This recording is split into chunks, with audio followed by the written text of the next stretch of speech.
Hello అందరికీ నమస్కారం అండి. Welcome back to Sharath updates YouTube channel. ఇది మనం తెలంగాణ రాష్ట్రంలో జరగబోయే పెన్షన్ల అప్డేట్స్ గురించి తెలుసుకుందాం. కాబట్టి వీడియోని ఎక్కడా కూడా స్కిప్ చేయకుండా పూర్తి వరకు చూసే ప్రయత్నం అయితే చేయండి. అలాగైతేనే వీడియోలో ఉన్న సమాచారం మీకు క్లిష్టంగా అర్థమవుతుంది. దాంతోపాటు వీడియోని ఖచ్చితంగా లైక్ చేయండి. లైక్ చేస్తే ఇలాంటి సమాచారం అందించడానికి నాకు మోటివేట్గా ఉంటుంది. వీడియోస్ మిస్ కాకుండా ఉండాలంటే ఛానల్ని సబ్స్క్రైబ్ చేయండి. మొదటగా వితంతు పెన్షన్ గురించి చూద్దాం. వితంతు పింఛన్ల కోసం ప్రత్యేకంగా పెన్షన్ పథకం ఉంది. కానీ ఇక్కడ కొన్ని ధృవీకరణ అవసరాలు కూడా ఉంటాయి. ఉదాహరణకు మరణ ధృవీకరణ పత్రం, ఆధార్ కార్డు, బ్యాంకు ఖాతా, ఇతర అవసరమైన పత్రాలు. ఇలా ఇవి సరిగ్గా లేకపోతే దరఖాస్తు పెండింగ్లో ఉండే అవకాశం కూడా ఉంటుంది. ఇంకోటి దివ్యాంగుల పెన్షన్. ఇప్పుడు దివ్యాంగుల గురించి మాట్లాడితే ప్రతి దివ్యాంగుడికి ఒకే విధమైన ప్రక్రియ ఉండదు. వికలాంగుల శాతం, సంబంధిత ధృవీకరణ పత్రాలు, ప్రభుత్వ నిబంధనలకు ముఖ్యమైనవి. చాలా మందికి చేసే పొరపాటు ఏంటంటే పాత సర్టిఫికేట్లు అప్లై చేయడం. అంటే పాత సర్టిఫికేట్తో అప్లై చేయడం. ఇది కొన్ని సందర్భాల్లో అధికారులు తాజాగా ధృవీకరణను కోరవచ్చు, అంటే అడగవచ్చు. అందుకే మీ దగ్గర ఉన్న పత్రాలు సరైనవా లేదా చూసుకోండి. ముందుగానే అప్డేట్గా ఉంటే మంచిదే కదా. అధికారులు ఇంటికి ఎందుకు వస్తారు? ఇవి చాలా మంది కూడా అడిగే ప్రశ్న. మా ఇంటికి అధికారులు వచ్చారు ఎందుకు? దీనిని ఫీల్డ్ వెరిఫికేషన్ అంటారు. వారు చూసే విషయాలు ఏంటంటే నిజంగా ఆ వ్యక్తి అక్కడే ఉంటున్నారా? కుటుంబ పరిస్థితి ఎలా ఉంది? దరఖాస్తులో ఇచ్చిన వివరాలు సరైనవేనా? అవసరమైన పత్రాలు ఉన్నాయా? ఈ పరిశీలన తర్వాతే ఫీల్డ్ వెరిఫికేషన్కు ముందుకు వెళ్తుంది.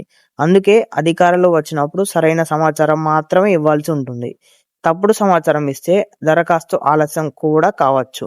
అది తిరస్కరణకు గురయ్యే అవకాశం ఉంటుంది. కొత్త పెన్షన్ల కోసం ఎలా అప్లై చేయాలి? చాలా మంది ఇలా అనుకుంటున్నారు, ఆన్లైన్ ఫారంలో ఫిల్ చేస్తే సరిపోతుంది. కానీ వాస్తవానికి కొత్త పెన్షన్ దరఖాస్తు ప్రక్రియ ప్రభుత్వం ప్రకటించే విధానాన్ని బట్టి ఉంటుంది. సాధారణంగా ఈ ప్రక్రియలో ఉండే దశలు: మొదటగా దరఖాస్తు స్వీకరణ. ప్రభుత్వం కొత్త దరఖాస్తును స్వీకరించున్నట్టు ప్రకటిస్తే అధికారులు, అంటే స్థానిక అధికారులు లేదా సంబంధిత కేంద్రాల దరఖాస్తులు తీసుకుంటారు. రెండవది అవసరమైన పత్రాలు సమర్పణ. మీరు ఇచ్చే ప్రతి ఒక్కటి స్పష్టంగా సరైన వివరాల్లో ఉండాలి. మూడవది ఫీల్డ్ వెరిఫికేషన్. అధికారులు మీ వివరాలు నిజమా కాదా అని పరిశీలిస్తారు. నాలుగవది డేటా పరిశీలన. ఆధార్, కుటుంబ వివరాలు, ఇతర ప్రభుత్వ రికార్డుల్లో సరిపోల్చవచ్చు.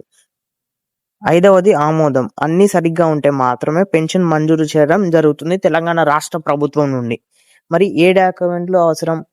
చాలా మంది చిన్న తప్పుల వల్ల ఇబ్బంది పడుతున్నారు. సాధారణంగా అవసరమయ్యే పత్రాలు ఈ విధంగా ఉంటాయి: Aadhaar card, ration card, bank passbook, mobile number, passport size photo, నివాస ధృవీకరణ పత్రం, ఆదాయ ధృవీకరణ పత్రం. ఇది అవసరమైతేనే. వర్గాన్ని బట్టి వితంతువులకు మరణ ధృవీకరణం లేదా దివ్యాంగులకు సంబంధిత సర్టిఫికేట్లు, ఇతర అవసరమైన పత్రాలు. ఒక ముఖ్యమైన విషయం గుర్తుంచుకోండి, పత్రాల్లో పేరు ఒకే విధంగా ఉండాలి. ఆధార్ ఒక స్పెల్లింగ్, బ్యాంకు ఖాతాల్లో ఇంకో స్పెల్లింగ్ ఉంటే, రేషన్ కార్డులో కూడా ఇంకో విధంగా ఉంటే పరిశీలనలో ఆలస్యం కావచ్చు. పెండింగ్లో ఉంటే ఏమవుతుంది? ఇది చాలా మందికి జరిగే విషయం. అప్లికేషన్లు నెలలు గడిచినా స్టేటస్ మారదు. దీనికి కొన్ని సాధారణ కారణాలు ఉంటాయి. పత్రాలు అసంపూర్ణంగా ఉండటం, అధికారులు ఇంకా వెరిఫికేషన్ పూర్తి చేయకపోవడం, వివరాలు సరిపోకపోవడం, ఆధార్ లేదా బ్యాంకు ఖాతాల్లో వివరాల్లో తప్పులు ఉండటం, ప్రభుత్వ పరిశీలన ఇంకా కొనసాగుతూ ఉండటం. అందుకే పెండింగ్ అని కనిపిస్తే వెంటనే రిజెక్ట్ అయ్యింది అని అనుకోకండి. ఇవి ఈరోజు ఉచిత పెన్షన్ల యొక్క లేటెస్ట్ అప్డేట్స్. ఇలాంటి పెన్షన్ల గురించి మరెన్నో వివరాల కోసం ఛానల్ని సబ్స్క్రైబ్ చేయండి. అలాగే ఇలాంటి పెన్షన్ వీడియోస్ మిస్ కాకుండా అలాంటి వీడియోస్ని ఖచ్చితంగా లైక్ చేయండి. లైక్ చేస్తే ఇలాంటి సమాచారం అందించడానికి నాకు మోటివేట్గా ఉంటుంది.